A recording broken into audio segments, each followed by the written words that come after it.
Eu tenho 63 anos e jornalista que sou, e uma boa parte disso escrevendo histórias de empresas, de pessoas, vejo lá que o sujeito aprendeu o ofício de alguma forma, ele foi treinado, ou observou, ou se antecipou e se associou com alguém que sabia fazer, o outro sabia vender, e ali estava a história do sucesso do negócio dele, né? Tinha um mercado visível, e hoje se vê que as empresas da menor a maior buscando esse tipo de consultoria que a empresa a qual você pertence, né, oferece. Perfeito. O que houve? É uma insegurança? Ou o mundo está mais complexo e precisa de preparos laterais, de qualificações continuadas dentro da empresa? É mais fácil não sair da empresa e ser qualificado ali do que buscar um curso fora?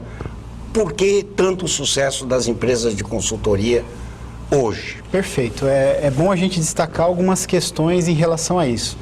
A primeira é que poucas pessoas entendem que uma competência, seja uma competência pessoal ou uma competência da organização, ela é formada por 3 coisas. Então a gente chama de chá, não é o chá de camomila nem nada, mas é o conhecimento naquele ramo de atuação, a habilidade que se tem para atuar naquele segmento e a atitude para fazer o que tem que ser feito. Então esse é o primeiro ponto, que a gente tem que formar a competência, seja ela pessoal ou seja ela organizacional.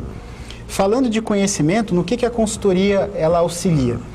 Primeiro, conhecimento. Então, a consultoria ela auxilia passando visões de outros N negócios que o consultor ou a empresa tem, de outros segmentos ou de empresas do mesmo segmento, trazendo experiências, benchmark, trazendo coisas que são aplicadas e que dão resultado, não encaixotadas, faz assim que vai dar certo, não é esse o caso, mas uma visão externa, sem estar contaminada pela cultura da empresa. Então a gente não é contaminado, a gente não tem amarras com um gestor ou com outro, que muitas vezes numa empresa começa a ficar grande, um gestor já tem uma amarra com o outro, um não fala isso para o outro não falar aquilo, então fica aquela situação. Então a gente não tem essas amarras e a gente tem essa vivência, transitando entre N níveis e N tipos de pessoas e empresas.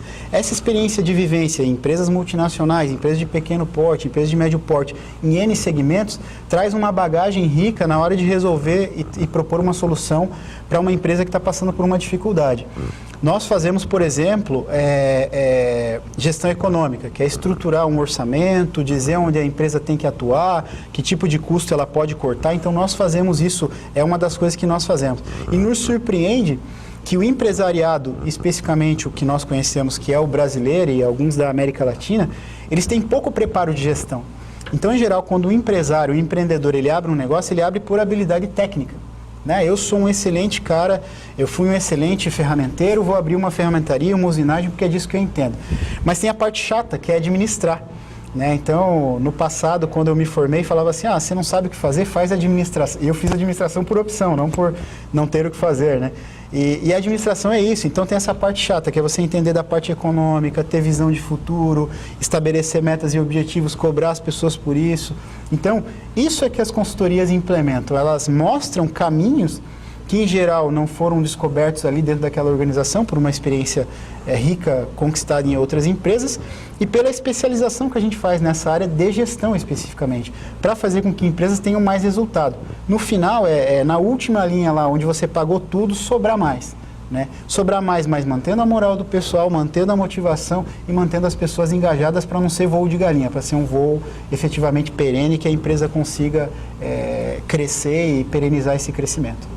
Início dos anos 90 veio a doutrina da reengenharia. E vocês todos são filhos do processo de reengenharia. Nós tínhamos um modelo japonês que era o quê? Era um modelo absolutamente horizontalizado. Perfeito.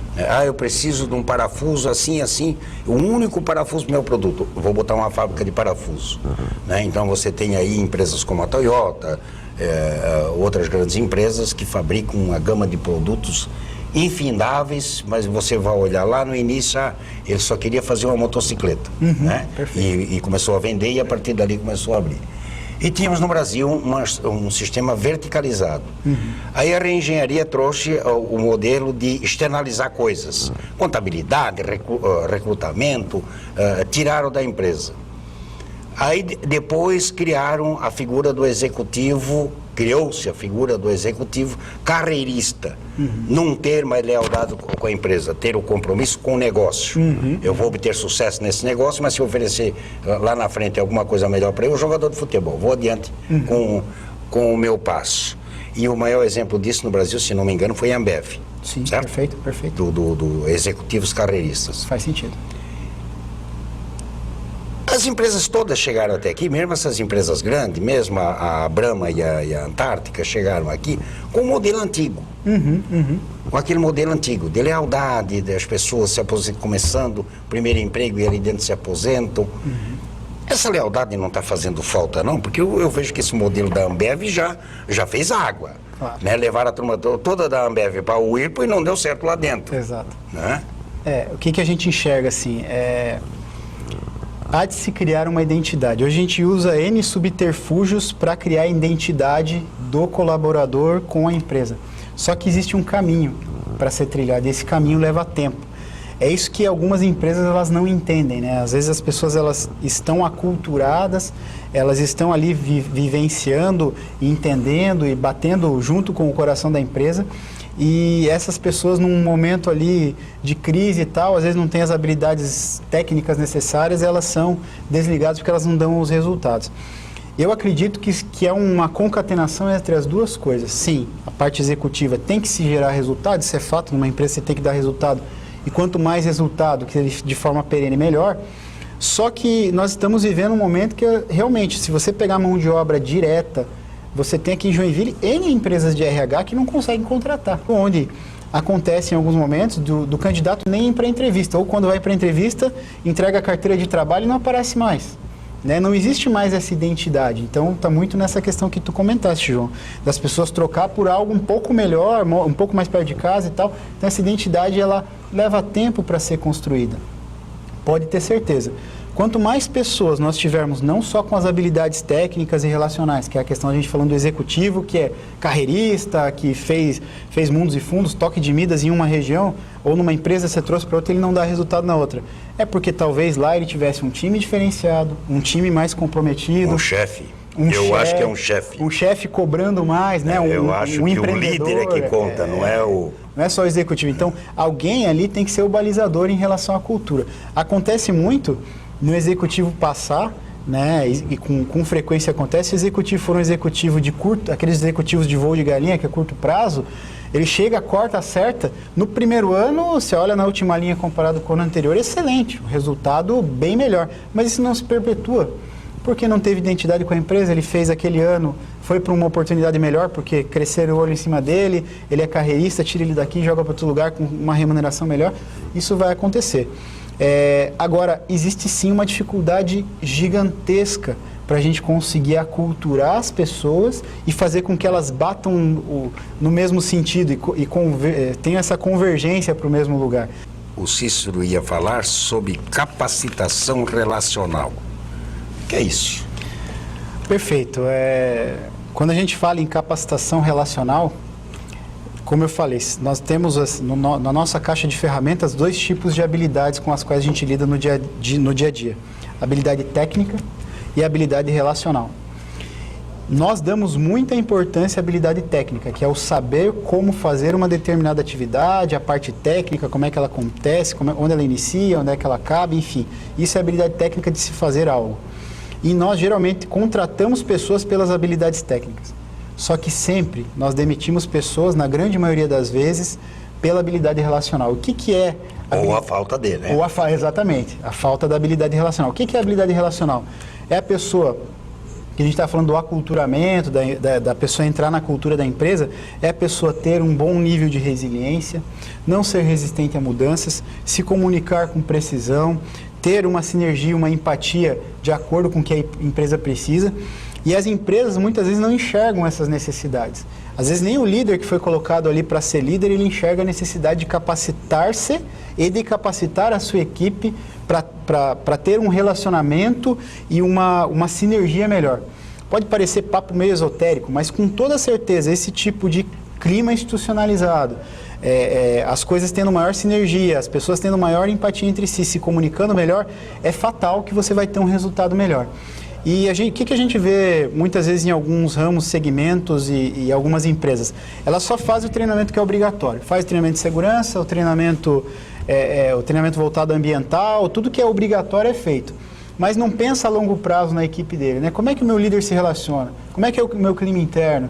O que eu tenho que capacitar essas pessoas que estão aqui internamente? Então, essa parte relacional, muitas vezes, ela é deixada de lado, especialmente no Brasil. E onde é que você cuida disso? Como você cuida disso? Bom, a gente trata ligando a capacitação a resultado. Essa é a grande sacada, né? Então, quando a gente faz uma venda... Não. Dentro da empresa. Perfeito. Aqui nós temos a televisão, a Cris está ali se preparando para uma outra coisa que faremos depois. Aqui atrás tem uma equipe.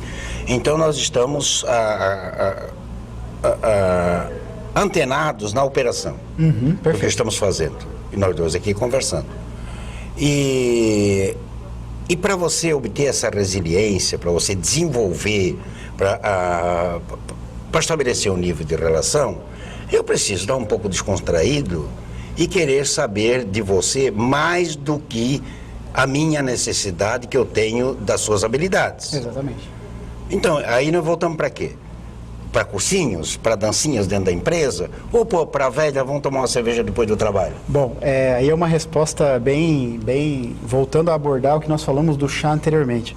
Conhecimento por si só não vai resolver problema de ninguém, viu? Então, o que é o conhecimento? É aquele cursinho que você faz, é um treinamento, isso não resolve. Inclusive, nós somos contra esse tipo de questão. Nós somos muito mais voltados a completar as 3 etapas do chá: conhecimento, habilidade e atitude. Então, como é que você transforma o conhecimento que foi recebido num curso, num treinamento, na dancinha, em efetivamente resultado? A pessoa tem que praticar aquilo. O que é muito comum? Eu tenho problema em me comunicar, vou fazer um curso de oratória. O curso de oratória vai te dar N técnicas para você utilizar.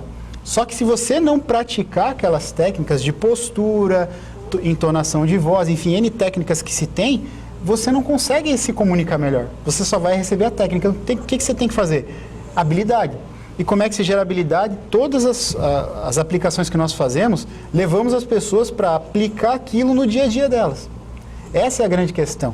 Então, esses 2 ingredientes estão na mão de uma consultoria, numa mão do RH para fazer a coisa acontecer. Só que o último ingrediente é fundamental, que é a atitude. A pessoa tem que querer passar por aquele processo. É muito comum a gente ver pessoas que têm dificuldade de se comunicar, de dar um feedback negativo, que é falar, olha, você errou aqui, para o subordinado, enfim, ou para o próprio colega de trabalho, e a gente fala assim, então tá, feedback é isso, funciona assim, assim, fazer dessa forma, legal, vamos praticar. Mas eu vou ter que fazer isso com o meu colega? Claro, para gerar habilidade você tem que praticar. E aí que mora a resistência de não querer fazer e gerar habilidade. Então, sempre quando a gente vai gerar um novo conhecimento, uma nova competência, tem que passar pelos 3 estágios: conhecimento, prática e aí é com a pessoa. Aí o bastão foi passado à atitude dela querer fazer. Exatamente, ela tem que ter essa atitude de querer efetivamente colocar em prática. Lá no início nós falamos sobre o Joinville. Que o Joinville era um oásis que cresceu a taxas bem superiores da média nacional. E vocês dão consultorias aqui, eu conversei contigo antes de entrarmos para o programa, desde empresa de uma única pessoa, que ele é o dono e o operário, até uma grande empresa já com 1000 funcionários daí para fora. O que um quer e o outro quer nessa escalada aí do micro ao grande empresário? Perfeito. De uma consultoria. Perfeito. Em geral, assim, vamos pegar o PME, pequena e média empresa. Esse tipo de empresa, em geral, ela quer padronizar os processos e o empreendedor, ele quer um pouco mais de tempo para si. Em geral, o que a gente encontra é isso, ele quer mais tranquilidade com mais resultado. Então, o micro e o pequeno empreendedor, ele quer aprender a delegar, ele quer desenhar o processo para que todas as pessoas entendam o que tem que ser feito e que aquelas pessoas sejam capacitadas para dar aquele resultado que ele espera. Então, o pequeno, em geral, é isso. O médio pode ter um outro caso, mas em geral os pequenos são isso.